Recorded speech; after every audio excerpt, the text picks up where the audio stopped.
Estimados alumnos, muy buenos días. Bienvenidos a nuestra 10ª sesión de la asignatura de valoración de cargos.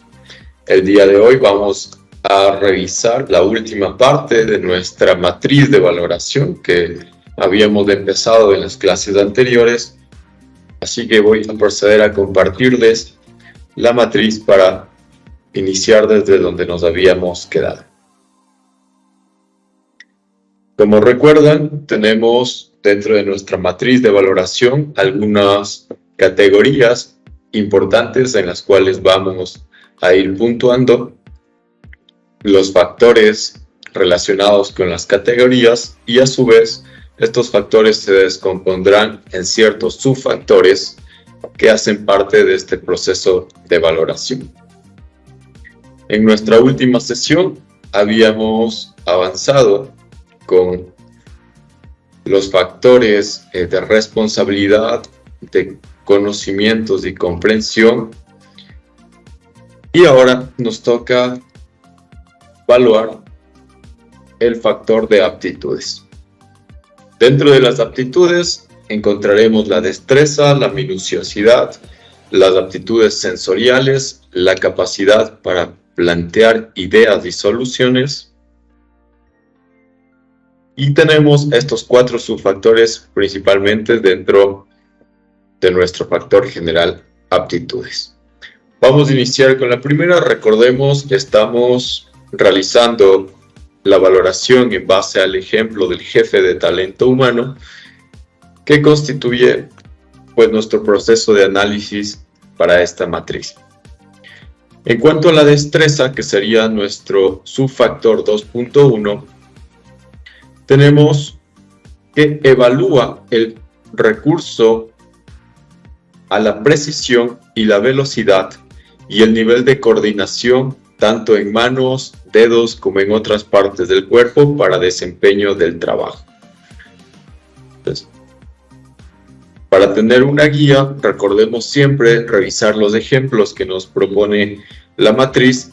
Y aquí nos refiere a que requieren destreza puestos de trabajo relacionados, por ejemplo, con la fisioterapia, la música, el baile, el diseño de joyería o el deporte, la veterinaria también, así como algunas otras profesiones relacionadas con los encajes, bordado, costura, reparación de calzado, carpintería, panadería, herrería, trabajo en cristal, manufactura no automatizada en el ámbito industrial, como podría ser elaborados de mar, conservas, textiles, o recoger frutos, frutas, verduras, entre otros.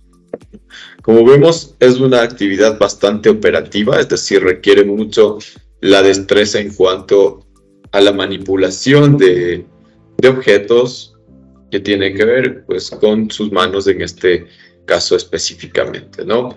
Si evaluamos nuestros niveles, tenemos como no relevante el nivel 1, que el puesto de trabajo requiere la coordinación del movimiento de manos, dedos u otras partes del cuerpo. En el nivel 2, el puesto de trabajo requiere coordinación y precisión en el movimiento de manos, dedos u otras partes del cuerpo. Y en el nivel 3 tenemos el puesto de trabajo requiere velocidad, coordinación y precisión en el movimiento de manos, dedos u otras partes del cuerpo. Realmente esta destreza no es algo que se requiera dentro del ámbito de la jefatura de talento humano, ya que probablemente no tiene una actividad que está relacionada con este tipo de actividad, ¿no? Entonces, lo adecuado será puntuarla como no relevante. Nuestro siguiente subfactor se refiere a la minuciosidad. Y la minuciosidad nos hace referencia a evaluar la atención al detalle en el desempeño del trabajo, así como la capacidad para discernir entre aquellos detalles relevantes para la presentación de los servicios de aquellos que no lo son. Como ejemplo tenemos la realización de trabajos minuciosos, por ejemplo las personas dedicadas a la confección el envasado hortifrutícola, el control de calidad, la auditoría de cuentas, la vigilancia de paneles en sectores industriales, la mecánica, el ensamblaje de componentes electrónicos, la cirugía o la farmacia, ¿no? En nuestros niveles tenemos como 0 no relevante. El nivel 1, el puesto de trabajo requiere una atención minuciosa limitada, entendida como la manipulación de objetos pequeños o la observación de detalles globales. El nivel 2, el puesto requiere una atención minuciosa, moderada, entendida como la manipulación de objetos muy pequeños o la observación a detalles. Y el nivel 3, el puesto requiere una atención minuciosa notable, entendida como la manipulación de objetos diminutos o la observación de detalles extremadamente pequeños. Realmente un jefe de talento humano no manipula objetos pequeños, pero sí requiere mucha atención al detalle, ¿no? En ciertos procesos será pues más estricto esta competencia, como por ejemplo el proceso de revisión de nómina, en el cual hay muchos valores y requieres tener una habilidad para poder buscar el error, determinar alguna falla dentro de esa cantidad importante de números, valores, cálculos. Entonces, entendiéndolo desde esa parte, la minuciosidad podríamos considerarla en un nivel 2. Seleccionamos nuestro nivel 2 de la lista desplegable y continuamos con el siguiente subfactor. El subfactor C.2.3, relacionada con las aptitudes sensoriales, nos dice que evalúa el uso de las aptitudes sensoriales, como puede ser la vista, el oído, el olfato, el gusto o el tacto, para el desempeño del trabajo, midiendo la intensidad en cada caso.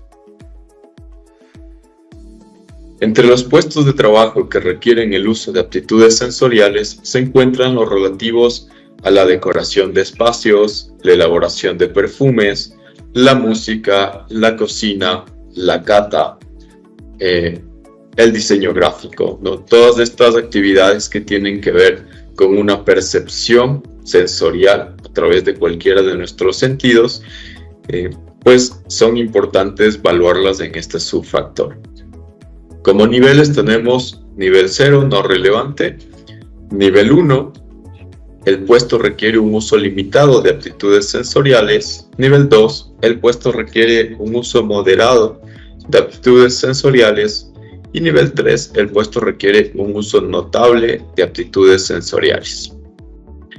En el caso del jefe de talento humano, probablemente el uso que mayor le dé, que mayor pues se desarrolle, será la capacidad de escucha, ¿no? El trabajar con personas que requiere atención, que requiere ser analizado lo que las otras personas le comentan, hacer una recepción de inquietudes, quejas, es decir, probablemente su sentido del oído sea el que más se vaya a desarrollar en este caso.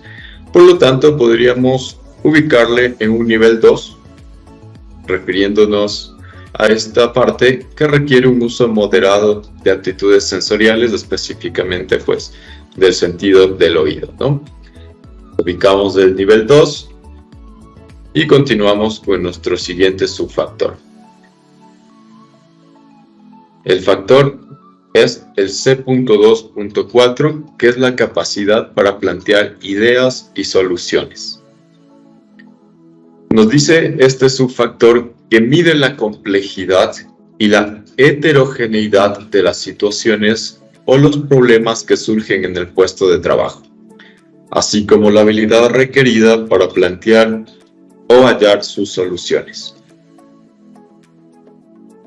Algunos sectores profesionales que se requiere la capacidad para plantear ideas y soluciones pueden ser la publicidad, el marketing, el periodismo, el diseño industrial, la investigación, el desarrollo de productos, la abogacía, el secretariado o la consultoría. Como niveles tenemos el 0 no relevante, el nivel 1, el puesto requiere la capacidad de adaptación de soluciones existentes a las situaciones que se producen en el mismo.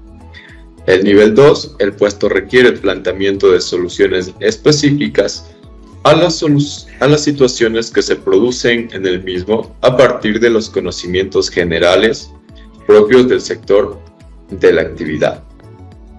Y en el nivel 3 tenemos el puesto requiere el planteamiento de soluciones específicas a las situaciones que se producen en el mismo que no se derivan de los conocimientos generales propios del sector de actividad. Para un jefe de talento humano tendrá que plantear muchas soluciones, ¿no? Su capacidad de generar ideas, soluciones con el personal, con los inconvenientes de la organización, va a ser una labor bastante importante. Sin embargo, todas las situaciones pues parten de conocimientos generales, ideas que ya existen, ¿no? Como aplicación de políticas, aplicación de normas, de reglamentos, y a partir de ese conocimiento se generan soluciones para los casos específicos. Habrá situaciones en las que tiene que incrementar un poquito más su creatividad, su capacidad para plantear ideas fuera de lo que ya se encuentra establecido, pero probablemente sean mayormente aisladas, ¿no? Lo más recomendable en el caso del jefe sería puntuarla como el nivel 2.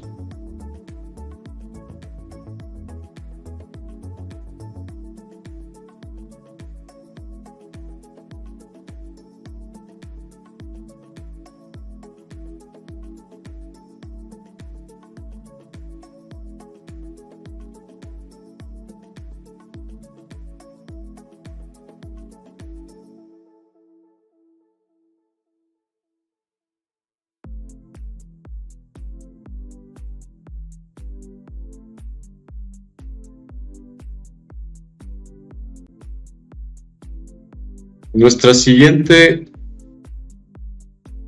subfactor será las habilidades sociales. Dentro de habilidades sociales tenemos la capacidad comunicativa. Y esta capacidad comunicativa se define de la siguiente manera. Nos dice que evalúa las habilidades requeridas por el puesto de trabajo para transmitir información. Es decir, cómo esta persona puede expresarse al momento de compartir instrucciones, conocimiento, ya sea esto por la naturaleza o complejidad de la información, como por las características de los interlocutores, que pudieran dificultar la actividad o que pudieran requerir persuasión, consejo, inspiración, motivación o influencia. Un ejemplo que tenemos de esta característica es: habitualmente requieren capacidad comunicativa para el desarrollo de su profesión las personas dedicadas a actividades como la docencia, la orientación educativa, el periodismo, la atención sanitaria y a personas dependientes, los trabajos de cara al público, la atención telefónica y gestión de equipos, la publicidad, las relaciones internacionales o la representación y el asesoramiento comercial. Dentro de los niveles que tenemos para puntuar este subfactor se encuentra el no relevante con nivel 0. El nivel 1 nos dice las tareas del puesto implican incidentalmente la realización de actividades comunicativas de carácter meramente informativo dedicado a proporcionar o intercambiar información. El nivel 2 nos dice las tareas del puesto implican la realización de actividades comunicativas, ya sea con personas que forman parte de la organización o con personas ajenas a la misma.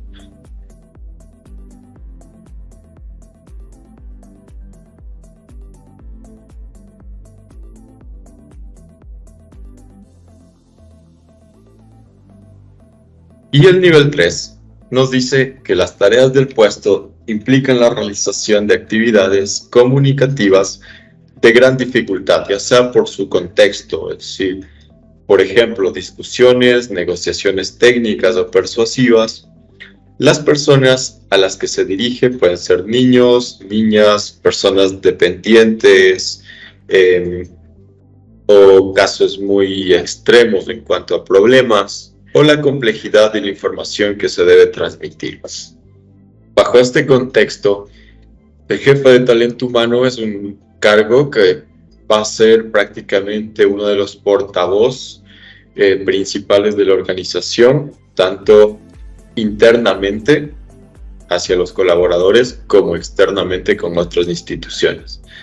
Los conflictos que pueden surgir será también un mediador en el caso de conflictos existentes entre el personal o un mediador entre el empleador y el trabajador.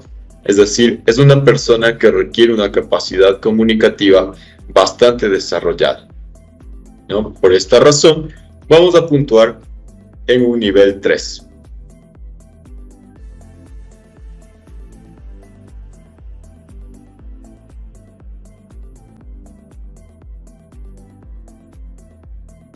Nuestro siguiente subfactor es la capacidad emocional. Este factor, en relación con las tareas del puesto de trabajo o cuya ejecución dependen de la respuesta de otras personas, mide la empatía o capacidad de percibir y comprender sus pensamientos, sentimientos, su estado emocional y responder adecuadamente a ellos, adaptando la manera de interactuar con estas personas. Un ejemplo sería algunas actividades profesionales que suelen requerir capacidad emocional son la atención sociosanitaria y psicológica, la atención al público, la educación o el trabajo social, la enseñanza, los recursos humanos o la orientación educativa.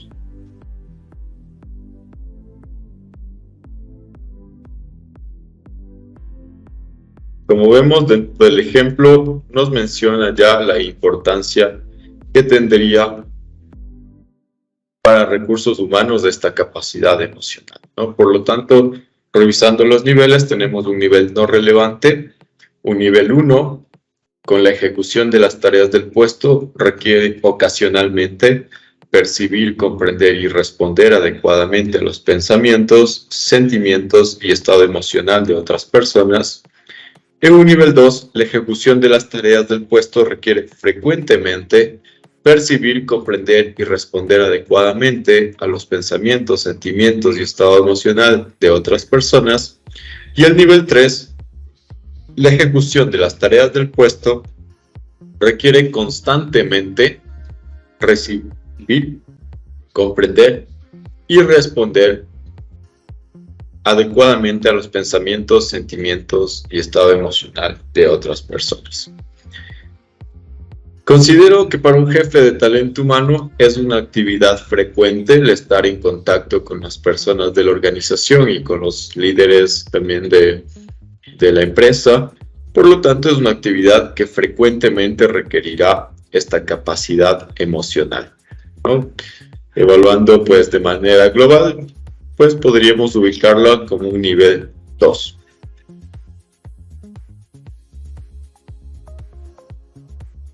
Y el último subfactor, referente al factor de habilidades sociales, es la capacidad de resolución de conflictos. Nos dice que evalúa los requerimientos del puesto de trabajo referidos a una intervención constructiva, ya sea en formato oral o escrita, en la resolución de conflictos o situaciones de tensión con personas tanto pertenecientes a la propia organización, como pueden ser superiores, personas subordinadas, compañeras y compañeros, como ajenas a la misma, por ejemplo, clientes, proveedores, etc. Un ejemplo, pues, sería que aquellas profesiones que precisan de capacidad de resolución de conflictos usualmente son aquellas dedicadas a la atención al público, la gestión de reclamaciones, el cobro de deudas, la mediación, conciliación, el arbitraje, la educación, el trabajo social o la gestión de equipos y recursos humanos. Nuevamente tenemos pues ya determinada la importancia de esta capacidad dentro del área de recursos humanos. Por lo tanto, los niveles van a ser 0 como no relevante, 1, el puesto requiere ocasionalmente la intervención constructiva en la resolución de conflictos o situaciones de tensión con otras personas. Nivel 2, el puesto de trabajo requiere frecuentemente la intervención constructiva en la resolución de conflictos o situaciones de tensión.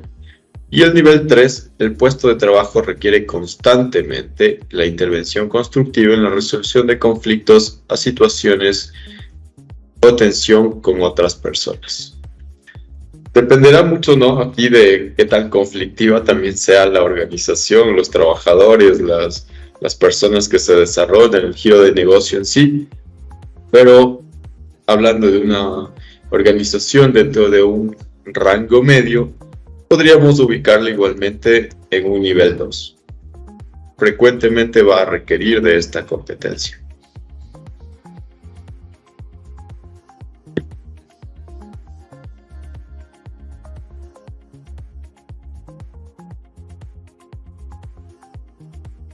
Antes de pasar a nuestra última sección de factores y categorías, vamos a revisar un pequeño recurso referente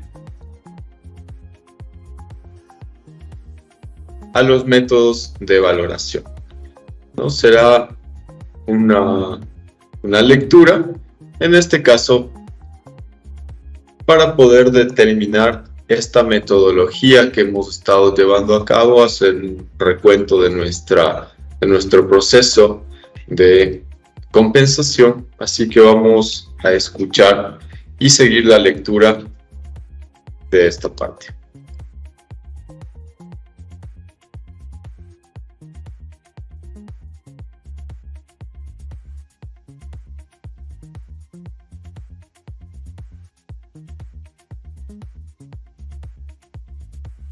Determinación de metodología de compensación. Luego de estudiar las técnicas de asignación salarial más importantes dentro de los sistemas de compensación, es necesario conocer los factores que deben tenerse en cuenta para determinar el más conveniente según las políticas y necesidades de la empresa. Para esto debe llevarse a cabo un análisis de los elementos propios de un sistema. La entrada, representada por la complejidad de los cargos, lo cual se evidencia en la descripción del puesto de trabajo o en el manual de funciones y perfil de competencias.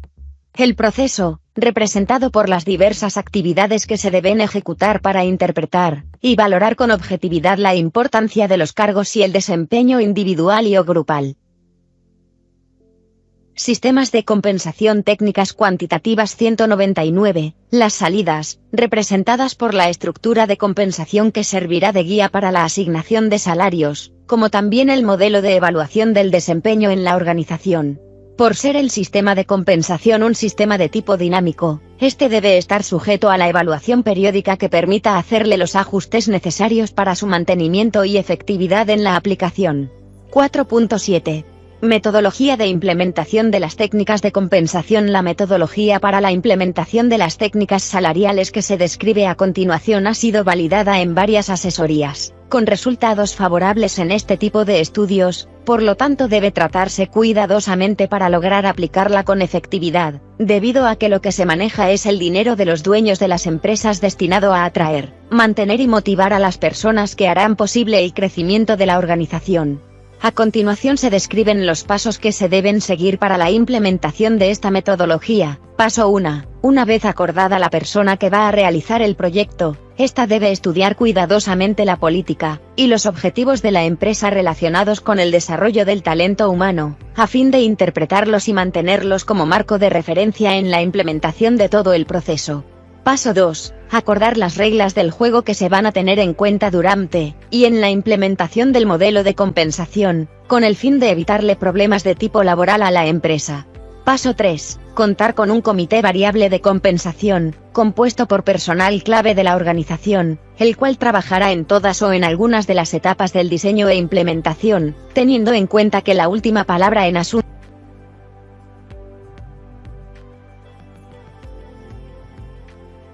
Métodos de compensación basados en competencias. 200. La compensación es una decisión que proviene únicamente de la alta gerencia, que es la que tiene claro el panorama integral de la situación de la empresa. Paso 4. Nombrar un líder facilitador y capaz de inferir oportunamente el impacto de cualquier acción o decisión que se pretenda tomar con base en los resultados del estudio. Paso 5. El responsable del proyecto debe identificar las necesidades de capacitación sobre el tema de compensación entre los miembros del comité, para elaborar un programa de entrenamiento que debe ser desarrollado en forma conjunta, con el fin de poder recibir aportes técnicos objetivos y pertinentes.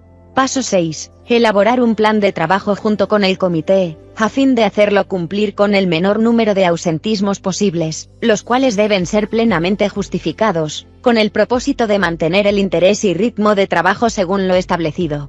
Adicionalmente, aquí se definen los puntos de control para la presentación de informes parciales, estudio de las novedades presentadas y aplicación de los correctivos cuando sea necesario.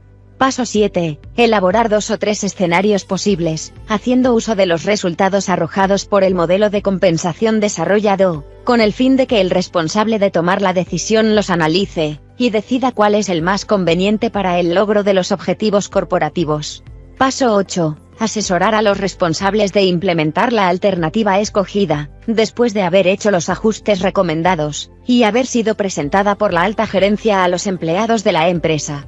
Paso 9. Atender y estudiar los reclamos recibidos como consecuencia de la implementación de la compensación, con el fin de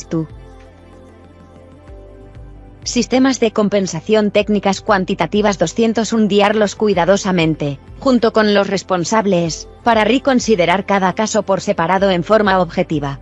4.8. Resumen. En este capítulo se han presentado las diferentes técnicas cuantitativas disponibles para la ejecución de una buena estrategia de asignación salarial, teniendo en cuenta los fundamentos, ventajas y desventajas, de forma que el lector, según su criterio, tenga la oportunidad de elegir la alternativa que mejor se ajuste a sus necesidades. Como parte complementaria a la exposición de las técnicas cuantitativas, se presenta un modelo teórico de implementación de sistemas de compensación que ha sido enriquecido con las experiencias del autor, y que puede ser una herramienta valiosa para todo aquel que requiera llevar a cabo este tipo de proyectos. Métodos de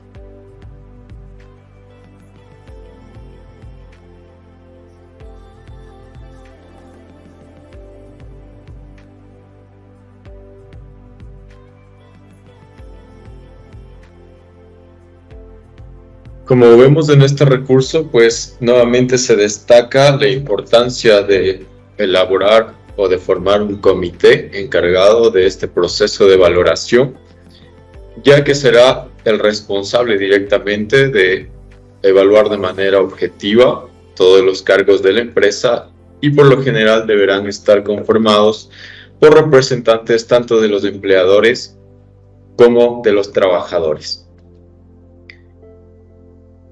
Con esta introducción, pues abordemos la última parte de nuestra matriz de valoración. Hemos terminado ya con la categoría número C, que hablaba de condiciones profesionales y de formación, y abordaremos la última categoría D, que se refiere a las condiciones laborales y factores estrictamente relacionados con el desempeño. Nuestro factor D.1 son las condiciones que tienen que ver con el entorno del trabajo. D.1.1 hace referencia a las condiciones físicas. Entonces, en este subfactor se incluyen los elementos generadores de riesgos materiales, ya sean físicos procedentes de vibraciones, ruidos, radiación, temperatura, humedad, etc. o derivados de la presencia de agentes químicos, todo compuesto químico en estado natural o producido, utilizado o vertido en una actividad laboral. Pueden también ser condiciones físicas referentes a agentes biológicos, como microorganismos susceptibles de cualquier tipo de infección, alergia o toxicidad. Suelen estar expuestos a condiciones físicas que conllevan riesgos materiales las personas que trabajan, por ejemplo, con animales, los puestos de manufactura en el sector primario, el personal de mensajería y reparto, el transporte, la limpieza, las tareas agrícolas, la asistencia o establecimientos residenciales, la recogida de residuos o de determinadas industrias, como por ejemplo la industria química, alimentaria o farmacéutica, ¿no? Se hace referencia entonces a esta exposición que tienen ciertos cargos, ya sea a riesgos de accidentes, de infección, de contaminación, de estar en contacto con productos que no son aptos para el consumo humano, es decir, radiación, por ejemplo. Entonces, bajo esa perspectiva, analizaremos al cargo del talento humano. Tenemos nuestro nivel 0 como no relevante, nuestro nivel 1, que nos dice que existe una muy baja exposición a elementos generadores de riesgos físicos para la salud.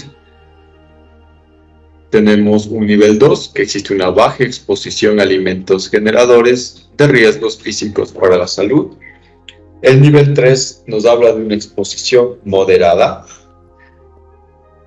a elementos generadores. Un nivel 4, que nos refiere a una alta exposición de elementos generadores de riesgos físicos para la salud. Y un nivel 5, de muy alta exposición a elementos generadores de riesgos físicos para la salud. Realmente un jefe de talento humano, pues dependiendo si está en una empresa de alto riesgo y tiene que operar pues cerca de la parte operativa, probablemente existe una cierta tendencia a esto. Sin embargo, pues si lo asumimos como una organización en donde no existe un riesgo alto, específicamente del departamento tampoco habrá un riesgo mayor dentro de las actividades que se realizan, ¿no? Por lo tanto, podríamos ponerlo como no relevante o como muy baja exposición. Cualquiera de los dos, dependiendo el giro del negocio, pues sería adecuado. En este caso vamos a ubicar un no relevante.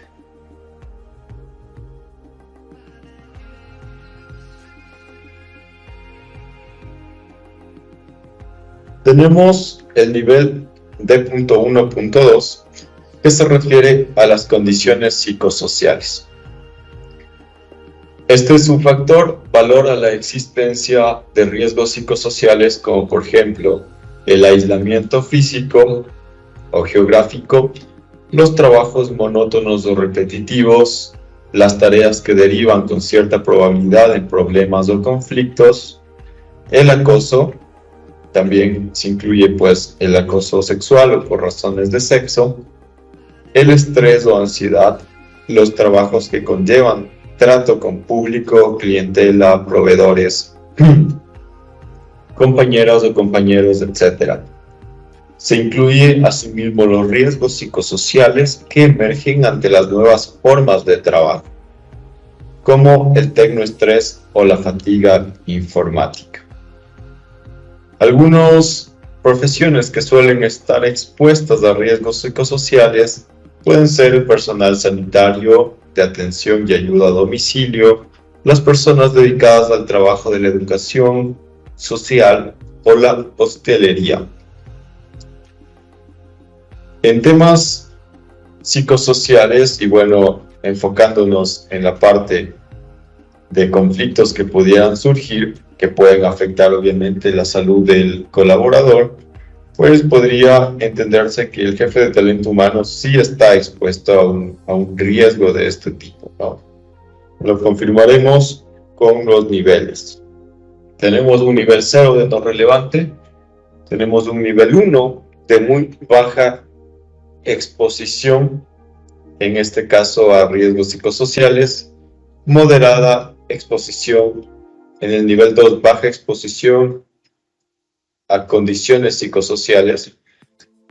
Aquí he detectado, chicos, dentro de la matriz ya en sí que en el modelo de la matriz, que esta parte pues hay que hacerle una pequeña modificación, ¿no? Aquí hace referencia a condiciones psicosociales y vamos a entender bajo esa escala, igual como muy baja, 1, el 2 baja, 3 exposición moderada, 4 alta exposición y 5 muy alta exposición.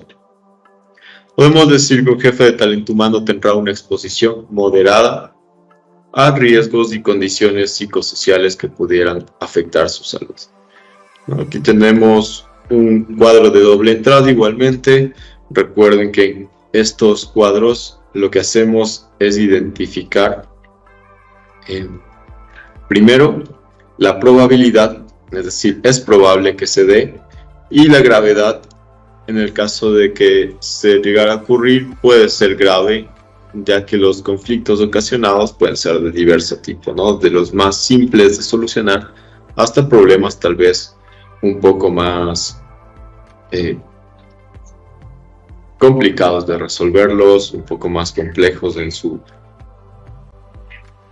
determinación.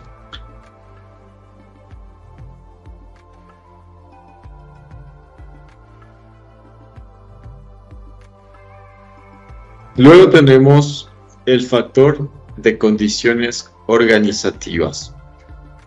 Las condiciones organizativas hacen referencia en el D.2.1 a los horarios, descansos y vacaciones. Este factor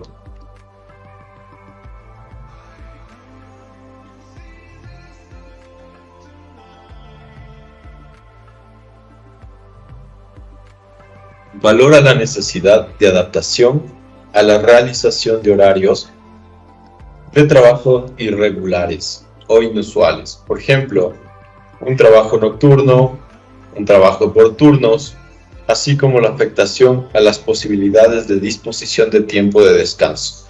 Por ejemplo, días festivos, fines de semana, fijación de periodos de vacaciones, disponibilidad horaria, conectividad digital permanente, etc.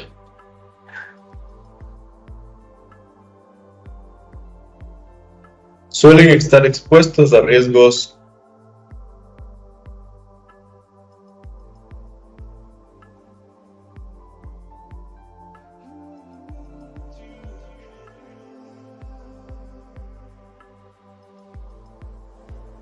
referentes a horarios y descansos, algunos sectores como la limpieza, el transporte de personas y mercancías, el trabajo en empresas de producción o flujo continuo, la atención sanitaria de urgencia, la farmacia, la atención telefónica 24 horas, el comercio o la hostelería. Dentro de los niveles tenemos el nivel 0 como no relevante, el nivel 1 como el puesto de trabajo se desarrolla en jornada partida, es decir, 4 horas en la mañana, tienes un descanso, 4 horas en la tarde, o las necesidades organizativas o productivas de la empresa determinan los periodos de disfrute vacacional. El nivel 2, la jornada ordinaria asociada al puesto de trabajo requiere su desempeño en fines de semana o días festivos sin perjuicio de que puedan concurrir además los requerimientos del nivel 1. En el nivel 3 tenemos la jornada de trabajo se realiza en horarios nocturnos o turnos rotativos y sin perjuicio de que puedan además ocurrir todos o algunos de los requerimientos de cualquiera de los niveles anteriores. Como vemos, esta escala es acumulativa, es decir, el siguiente nivel abarca también los niveles anteriores. Por eso en el nivel 4 nos dice, el puesto de trabajo requiere cierta disponibilidad horaria, sin perjuicio que puede incurrir además los requerimientos de los niveles anteriores, es decir, nocturnos, fines de semana, días festivos.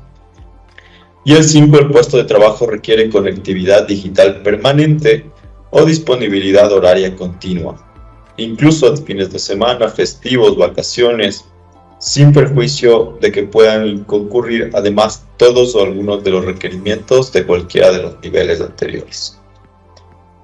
Para un jefe de talento humano, si bien es una posición demandante, no necesariamente tu horario de trabajo va a recurrir de manera regular, que tengas que hacer presencia, por ejemplo, fines de semana, horarios nocturnos, festivos. Por lo general, recursos humanos se considera más como una actividad de tipo administrativa, que manejas un horario de oficina, lunes a viernes, 8 horas, con descansos, planificaciones, ¿no? Es lo más común. Obviamente habrá casos excepcionales en los que se requiera una mayor demanda de tiempo, pero por lo general es un horario de oficina en que se respeta pues todas las condiciones mencionadas y que no requiere la presencialidad fuera de los horarios laborales. Y el último subfactor que tenemos es el D.2.2, que hace referencia a los desplazamientos y viajes. Entonces, este factor valora la necesidad de realizar viajes o desplazamientos fuera del centro de trabajo o entre centros de trabajo, así como su naturaleza y duración.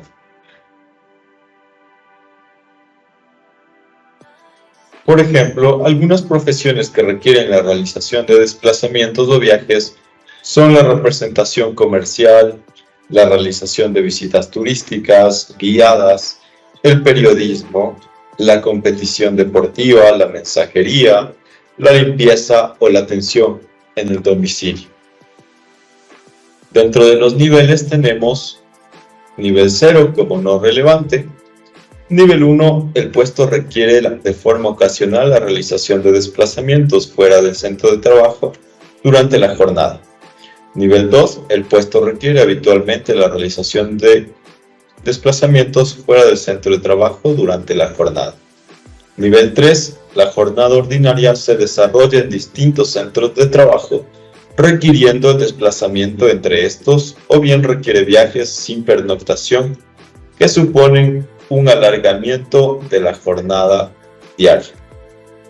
Nivel 4, el puesto de trabajo requiere la realización de hasta un viaje mensual con pernoctación fuera del domicilio habitual de la persona trabajadora. Y el nivel 5, el puesto de trabajo requiere la realización de más de un viaje mensual con pernoctación fuera del domicilio habitual de la persona trabajadora. Para el jefe de talento humano, si bien podría existir varias sucursales dentro de la misma organización que implique el movimiento o desplazamiento de la jefatura para visitar pues, los diferentes centros, la planta de producción, las sucursales, para ver cómo está el personal, para hacer ciertas reuniones, podríamos mencionar que se requiere habitualmente, ¿no? Este desplazamiento sí es un factor medianamente considerable, por lo tanto lo vamos a ubicar en el nivel 2.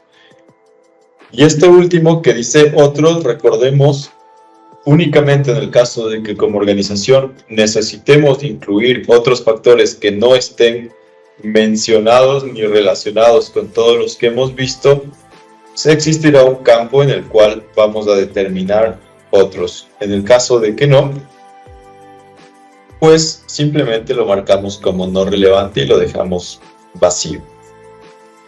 Esto ha sido pues la puntuación de toda la matriz de nuestra valoración de cargos.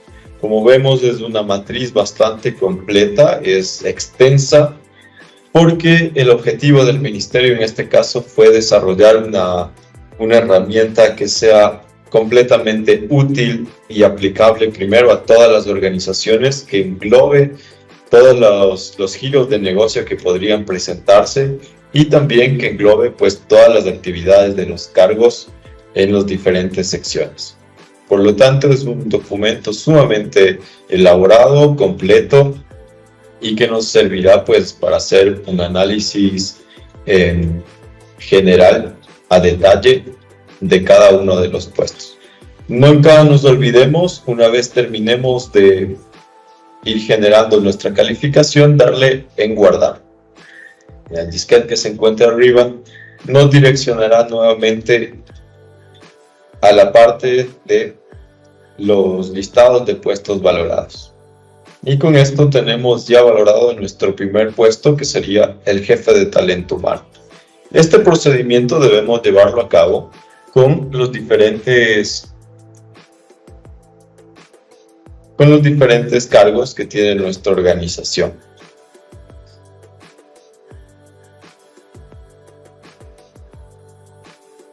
Una vez hemos concluido con esta parte, en nuestra próxima sesión vamos a revisar todos los resultados que se generan a partir de esta puntuación.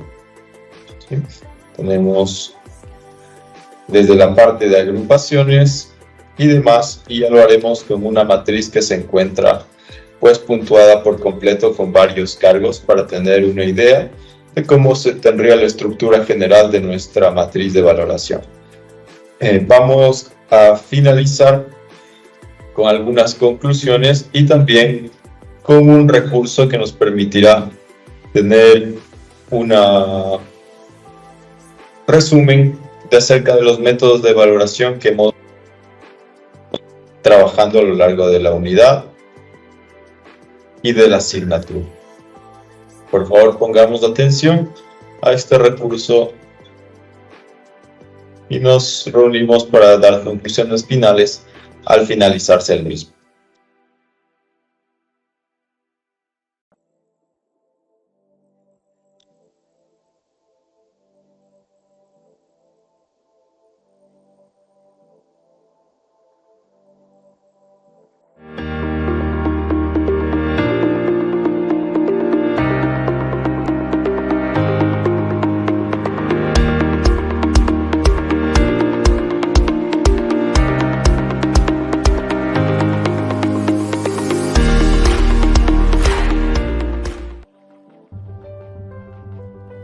Métodos de valoración. En este apartado profundizaremos los métodos de valoración de cargo y cómo se aplican en las organizaciones. Por ello, aquí abordaremos: ¿qué son los métodos de valoración de cargo? Clasificaciones de los métodos de valoración, métodos no cuantitativos y métodos cuantitativos. Continúa tu formación con JIT Talent. ¿Qué son los métodos de valoración de cargo? Consiste en los procesos, procedimientos y métodos generales que tienen como objetivo describir y analizar los diferentes futuros posibles de la organización con miras a informar, analizar y anticipar decisiones en materia de recursos humanos. Clasificaciones de los métodos de valoración. Los métodos de valoración de cargo se dividen en métodos o sistemas cualitativos y no cualitativos. La diferencia entre estos dos métodos radica en que, bajo métodos no cuantitativos, un trabajo se compara en su conjunto con otros trabajos en la organización, mientras que en el caso de métodos cuantitativos se seleccionan los factores claves de un trabajo y luego medido. En los métodos cualitativos conseguimos sistema de clasificación y clasificación de puestos, mientras que en los métodos no cualitativos encontramos el sistema de puntos y el sistema de comparación de factores. Los 4 métodos de evaluación de puestos se discutirán ahora uno por uno. Métodos cualitativos. Como mencionamos, el primero de los métodos cualitativos es el método de clasificación. En este método El trabajo general se compara con el otro conjunto de trabajos y luego se le asigna una clasificación en función de su contenido y la complejidad para realizarlo. Aquí el trabajo no se divide en factores, se realiza un análisis general del trabajo. La principal ventaja del método de clasificación es que es muy fácil de entender y menos costoso, pero sin embargo no está libre de limitaciones. Es de naturaleza subjetiva, por lo que los empleados pueden sentirse ofendidos y además puede no ser fructífero en el caso de las grandes organizaciones. Entre sus ventajas tenemos: es simple, es económico en práctica, permite el ahorro de tiempo.